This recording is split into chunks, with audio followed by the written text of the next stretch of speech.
900 years of screaming. That is what these walls remember. Stone does not forget. It absorbs. It holds. Well, my knee. And if you pressed your ear against the cold, damp interior of the White Tower right now, you would hear it.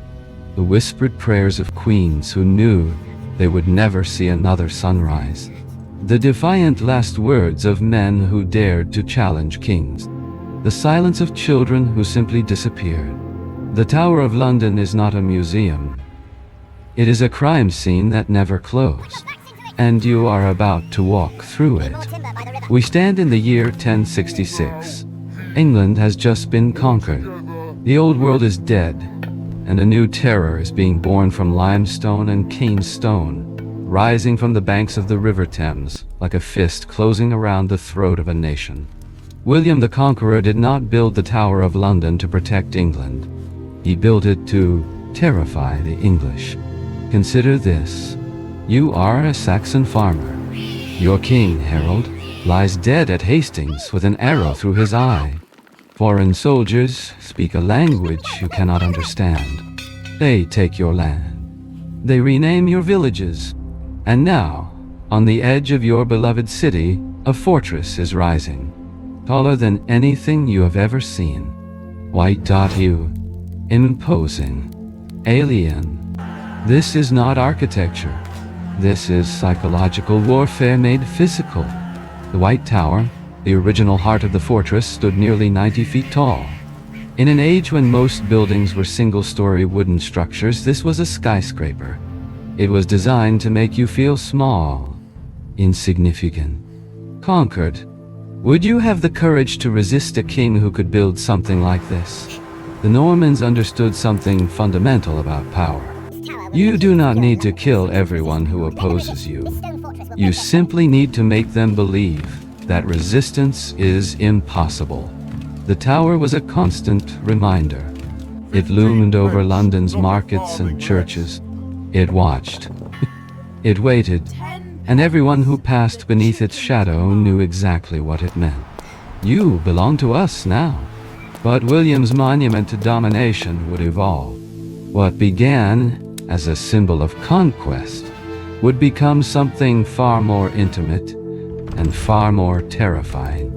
A machine for breaking human beings. The medieval world was not gentle, but it operated on certain assumptions. A king ruled by divine right. The nobility served the crown. The church mediated between heaven and earth. And punishment, while brutal, followed predictable patterns. The tower would shatter all of these assumptions. By the 13th century, the fortress had expanded dramatically. Henry III and Edward IV transformed it from a single keep into a concentric castle, a fortress within a fortress. Walls surrounded walls. Gates led to more gates.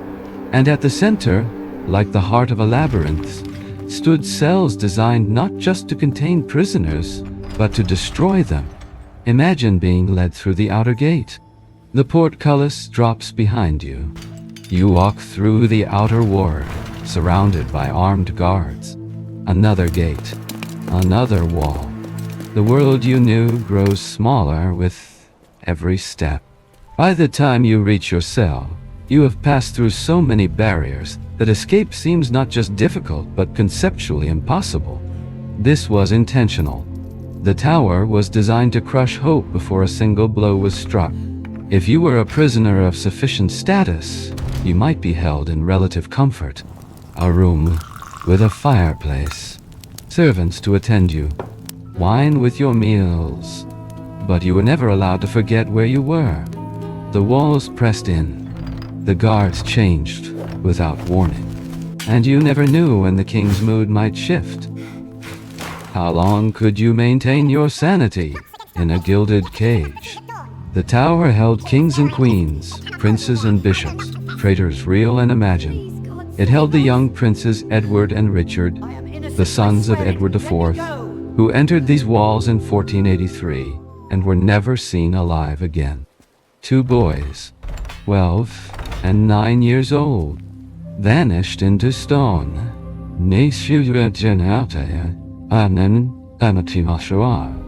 We do not know exactly what happened to them. We may never know. But the tower knows. Some prisoners left messages carved into the walls. Walk through the Beauchamp Tower today, and you will see them. Names, dates, prayers. Small acts of defiance scratched into limestone by men and women who knew they might never speak again. These are not historical artifacts. They are final testimonies. Last words written in stone, because paper would not survive. One inscription reads simply, "Be steadfast." Another shows an elaborate carving of the instruments of Christ's Passion, created by a man awaiting his own execution. These people knew they were going to die, and they spent their final hours making sure someone would remember they existed. Does that feel like ancient history? Or does it feel like something you might do? The Tudor period transformed the tower from a royal residence and fortress into England's most notorious prison. Henry VIII, that great reshaper of the English world, used the tower as an instrument of his will. When his wives displeased him, they came here. When his ministers failed him, they came here. When anyone at all, questioned his authority, they came here. Anne Boleyn walked through the gates on the 2nd of May, 1536. She had been Queen of England for 3 years. Mother to the future, Elizabeth I, the woman for whom Henry had broken with Rome, had shattered the Catholic Church in England, had remade the entire religious landscape of his kingdom. 19 days later, she knelt before a French swordsman on Tower Green, and her head was struck from her body. The speed of it, that is what haunts. From queen to condemned in less than 3 weeks. From the highest seat of power in England to a scaffold on a spring morning. The charges against her were almost certainly fabricated. The trial was a formality. The outcome was decided before she ever entered the courtroom. This is how power actually works. Not through law, but through will. Not through justice, but through terror. Catherine Howard followed the same path 6 years later. Another young queen. Another accusation of adultery. Another walk to the scaffold. She was perhaps 17 years old. The night before her execution, Catherine asked for the block to be brought to her cell. She wanted to practice, to know exactly where to place her head, to ensure that when the moment came, she would not fumble or cry out. She wanted to die well. What kind of world demands that a teenager rehearse her own beheading? The Tudor torture chambers operated in the lower levels of the tower, in spaces that sunlight never reached. The Reconstruction, the manacles, the scavenger's daughter, a compression device that crushed the body into a ball of agony. These instruments were not used randomly. They were applied with precision, with purpose, with the full authority of the crown.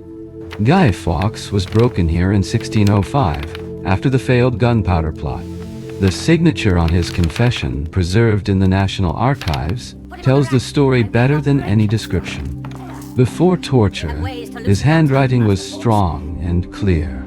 After, it is barely legible, a shaking scrawl, the mark of a man whose body had been systematically destroyed.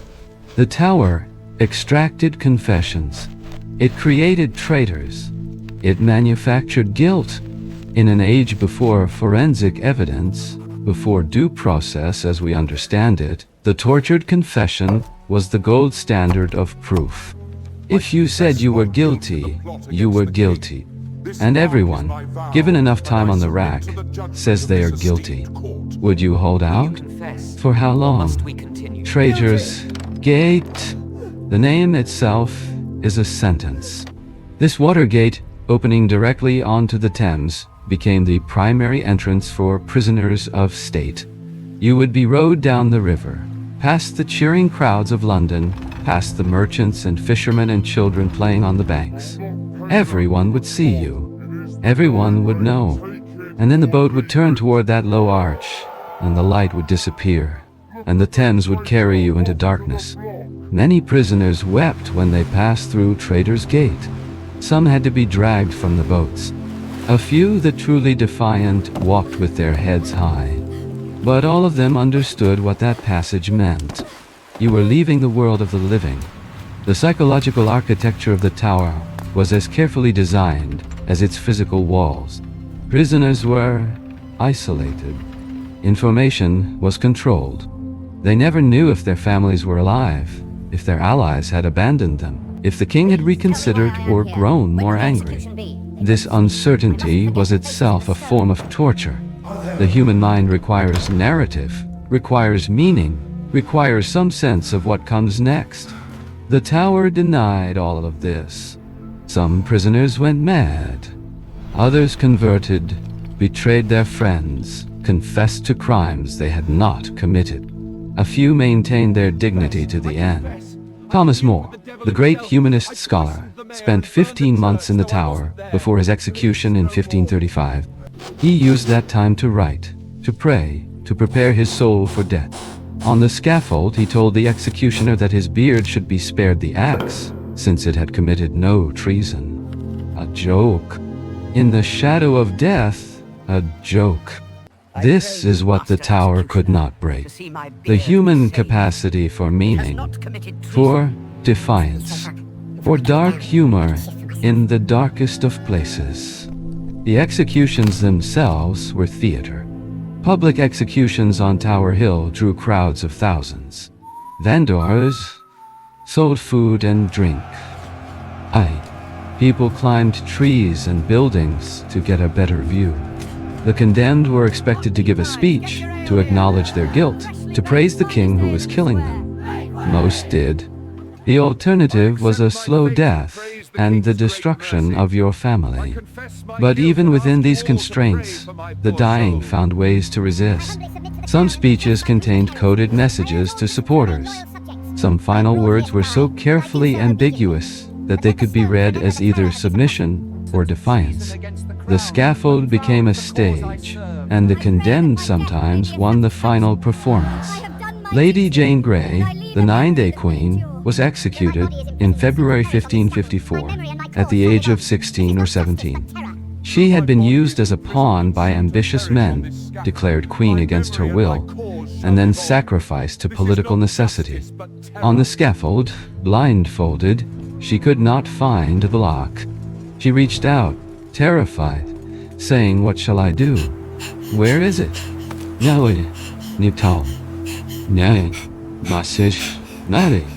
Someone guided her hands to the wood.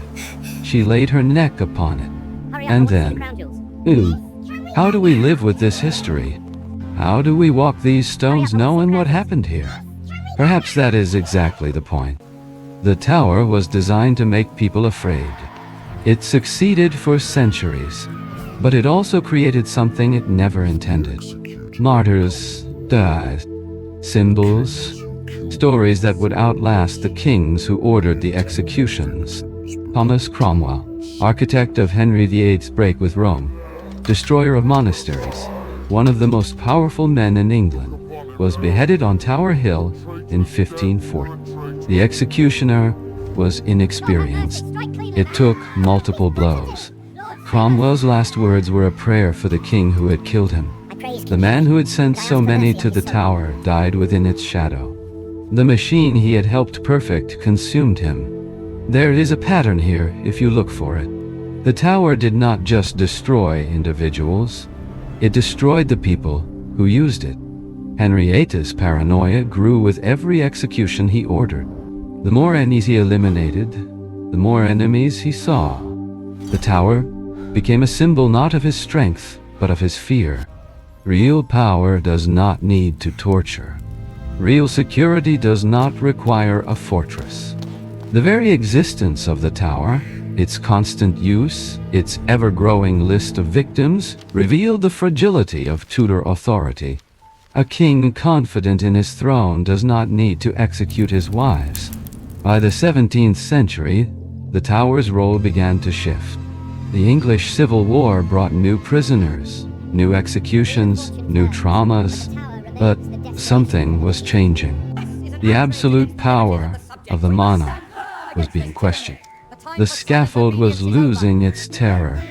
When Charles the Stuffs I was executed in 1649, it was not at the Tower but at Whitehall, in public view by order of Parliament. A king killed by his own people. The unthinkable had happened.